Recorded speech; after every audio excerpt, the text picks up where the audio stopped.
ashamed to say he had the truth.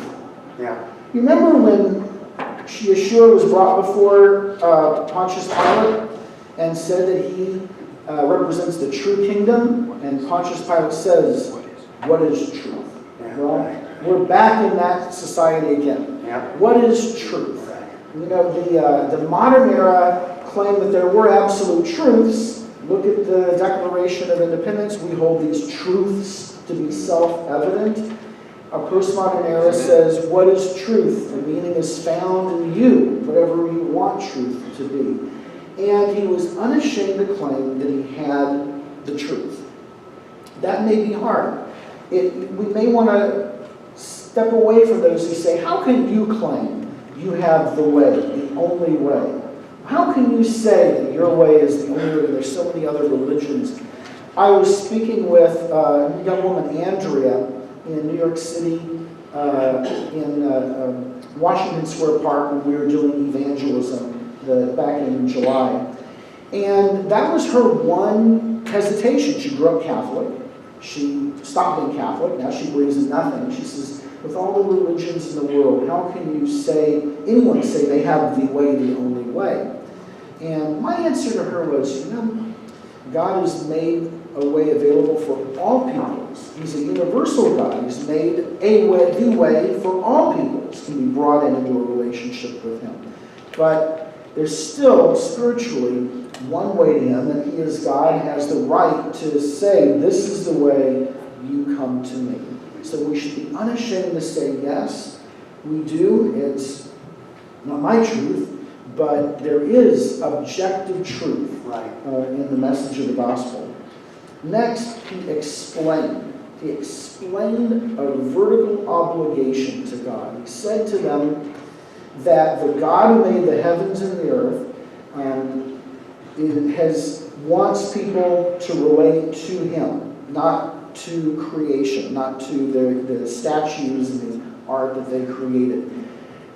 People want to reduce religion to as long as you're good and as long as you relate to your fellow man or fellow woman, as if all religion is it's related to just a horizontal obligation. And I say, is that how we pay our taxes?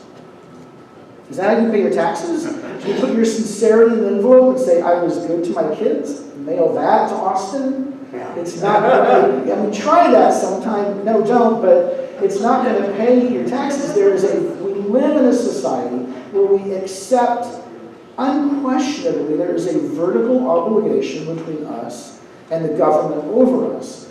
Why should we see spirituality in any different light? That all religion is boiled down to just how you relate to your fellow man. If there's a God up there, then He has expectations of you that are vertical, that are not just boiled down into whether you are moral to your fellow person. That's not what religion boils down to. That there is an objective requirement. That's what Rabbi Shaul was telling these Greek philosophers. Next, he warned. He warned his audience. He warned them of sin. He wasn't afraid to tell them that there is an expectation and that you have broken that expectation.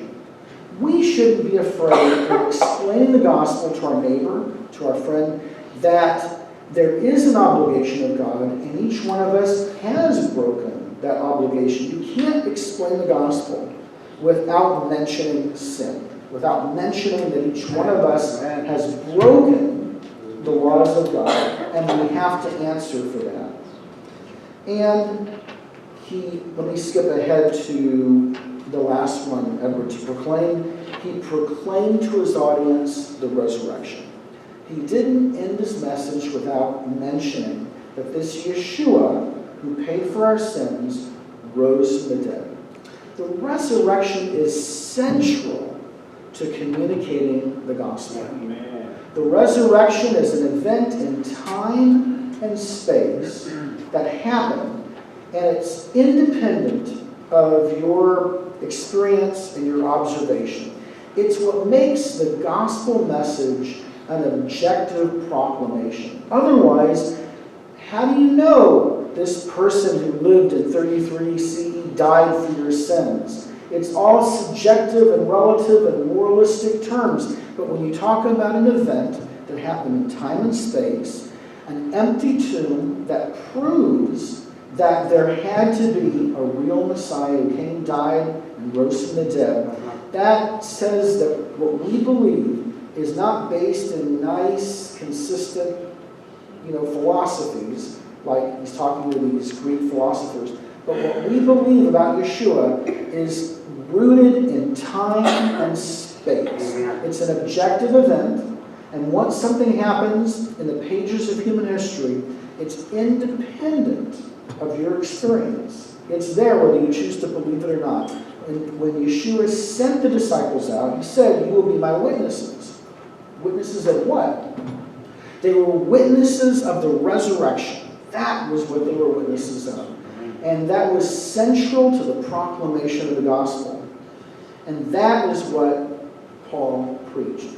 Lastly, skipping ahead to Acts 17, verse 32, the end of the story is this. When they heard the resurrection of the dead, some mocked, but others said, "We will hear you again about this." So Paul went out from their midst.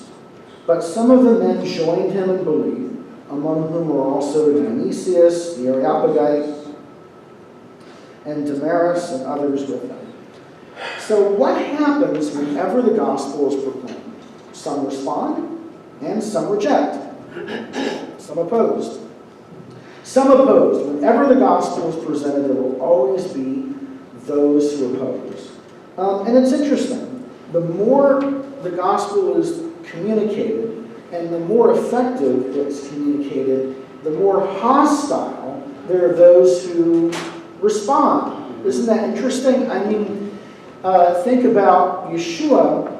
When Yeshua raised Lazarus from the dead, the Sadducees who deny that there is a resurrection, and the Pharisees, what did they do? Did they say, "Oh, look at that. That's the best proof of all.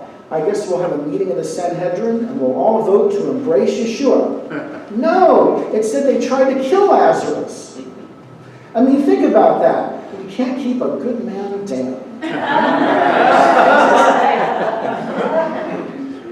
They couldn't accept the fact that, and they just stepped up the energy on that whole thing. Those who will oppose will just dig their heels in. When he went to Thessalonica earlier in chapter 17, and he reasoned and he confounded the rabbis, they chased him to Berea. It just made them more hostile. We have to expect that there will always be opposition to the gospel. There are some in our Messianic movement, a minority, who have this belief that one day Messianic Judaism will somehow be accepted and embraced and integrated as the fourth branch of Judaism. Well, they're late. There's now already a fourth, fifth, and sixth. Reconstructionism and humanism. We're always, as believers in Yeshua, until Yeshua returns, going to be outsiders. As Scripture says. We are. There will always be those who oppose. Not that we shouldn't engage our Jewish people and participate in the Jewish community. We just shouldn't expect that one day they're going to have in Meyer, a big Sanhedrin, and so Messianic Jews are a part of us. That's not going to happen this side. There will always be opposition, but there will always be a response. Anytime the gospel goes out, there will be some who listen. There always will be, whenever it's communicated, even those from the ultra-Orthodox community. So I was in New York City, and I was out on our summer witnessing campaign in Jews for Jesus, and got to meet Mendel Hasid. So Mendel came to believe in Yeshua when he was 18 years old. He prayed with Dr. Michael Brown, who's written some of his books, and this articulate apologist. And at 18, Mendel, who was involved in the Satmar community, prayed to receive Yeshua, and his parents promptly had him kidnapped and deprogrammed. They dragged him away to meet the rabbi. And they deprogrammed him, and he said, "I don't think I believe any of this anymore." And he just continued for years in the Hasidic community, married, of course. They arranged marriages, and married, and had a wife and all the kids that the Hasidic Jews try to have, and this big family. One day he's talking to his Jewish friend. He said, so when you were involved in that mishigas, that craziness, what did you believe? So he's talking to them about what he used to believe. And as he's talking, and deep in his mind, in the bottom of his heart, he's thinking, I still believe this. So he came and he found Jesus. And so I got to meet him. And first, when he came to our office, he snuck in late at night. And sees him, take off his yarmulke, his hats, and no one would know. Now he just meets openly, even sits down at lunch, knowing that we're not Hasidic kosher. And it was just exciting to see that whenever the gospel goes out, there are those who would believe. Even those from non-Jewish backgrounds. We, as members of the parts of the Messianic movement, live in a city that is largely non-Jewish. And in San Antonio, how do we relate to a city that is got a very tiny Jewish community? The Messianic movement has a unique opportunity to reach people who are not Jewish. I'm always amazed in Jews for Jesus how many times I talk to people who are not Jewish because they take a pause to think, Jews who believe in Jesus, those who come from Christian backgrounds and say, I grew up hearing all that stuff when I was little, but a Jew's preaching the gospel. What is all this about? And I find so many opportunities to speak to those who are not Jewish, just like Rabbi Shaul, who went into the synagogue and ended up ministering to the Greek God-fearers. We have that opportunity today. There are those who oppose, and there are those who respond. And many times those who respond for us, this is the application for this morning, are those who are not even Jewish. And you have that opportunity. You have that opportunity. I was finishing up our New York summer campaign. I sat on the train. I had an hour ride from Jones Beach in Long Island, where we were handing out gospel tracts, back to Manhattan. And I sat next to Karen. Karen is a former Muslim, Persian, who lived in the Upper West Side of New York City. Karen grew up Muslim, and she learned that, well, in Islam we believe that there's Abraham, and then there's Jesus, and then there's Muhammad. But how come we never talk much about Jesus? I want to know more about Jesus. So she lived in the Upper West Side, and she went to a church, a Unitarian church, but at least it's partway there. And she started learning and had questions. And she lived in the Upper West Side, so she's sitting next to me on the train, and for an hour she's asking, Jews who believe in Jesus, I want to know more because I live around all these Jewish people. And so I had a chance to share the gospel for over an hour with Karen. We talked about worship and why we think he's the Messiah and that he died and rose again. And so it was very exciting to see what an opportunity. Prayed for Karen. But one other person I just wanted to share that I'm really excited about, and that was in Los Angeles where I minister. I go to Cal State Northridge every Wednesday when school's in session. There's about 3,400 Jewish students at Cal State Northridge, and a lot of Jewish students, and I'm there handing out our Jews for Jesus gospel tracts. And I had this one guy come up to me, and not Jewish, and he said, I got a question. Is it true I hear you Jews own all the banks and you control all the money and you're oppressing those poor Palestinians? And so I talked to David Lopez. I started talking to him.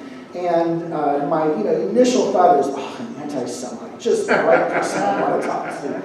And he ended up being really spiritually hungry. Grew up Catholic, doesn't believe in any of that, wants to know more. I got together with him. He really wanted to meet with me. We met at McDonald's, and I talked to him for an hour, and David prayed to receive Yeshua. I sent him our Campus Crusades Jesus film on DVD for him to watch, and so pray for him. It's so amazing to see that as us in the Messianic movement, we have a chance to talk to people who are not Jewish, who maybe have never heard the gospel presented in this unique way. A couple of things I asked you to pray for. But first, before I go any farther, did all of you get this card? I'm going to wrap it up. Pull out the card. Who did not get a card like this? Raise your hand. Okay. Yes. Great. Grab the cards. I got some more. Great. Hold up your hands so our brothers can bring you some cards. And this one doesn't get torn. So you can tear it, but then you can't have it again. So raise your hand if you can get one. I've got some more here. All right, great. So take it and fill it out. I'd love to send you our prayer newsletter. I send out my Stan Meyer prayer letter from Los Angeles, so you can find out more about what we're doing, about Jewish people coming to faith in Yeshua, about non-Jewish people coming to faith in Yeshua also. Fill it out. We're going to receive an offering in just a moment. Go ahead and put this in the push key. If you have your email, go ahead and put your email on here, and I can send you things that are going on. And as you're filling that out, just a couple of things to pray for. So the fall is getting started. I'm going to be back at Cal State Northridge handing out gospel tracts, talking to Jewish students. I'd say number one, pray for our ministry at Cal State Northridge. Pray for our ministry there, as I'm there every Wednesday talking to students and sharing the gospel. Number two, the second thing I'd ask you to pray for is you guys are going to be celebrating Rosh Hashanah September 4th in the evening. We are too. And we're having an outreach in West LA. West LA is a huge Jewish community in West Los Angeles. We're going to be having a Rosh Hashanah service, and I'm preaching. Pray for my message. Pray for our presentation of the gospel. We typically have unsaved people coming, unsaved Jews, and unsaved non-Jews that come out. So pray for our outreach on Rosh Hashanah, September 4th, as we are doing this outreach and our Yom Kippur outreach. And thirdly, I'd ask you, as Rabbi Randy mentioned, I am praying about going back to school to get a doctorate in intercultural studies education. And my vision is to get a degree that would allow me to develop Messianic curriculum. Messianic curriculum that can be used in Bible colleges where they do not have Jewish studies programs. There's only like 2 Jewish studies programs in Bible colleges, Moody and over, but Biola doesn't even have an undergrad Jewish studies program.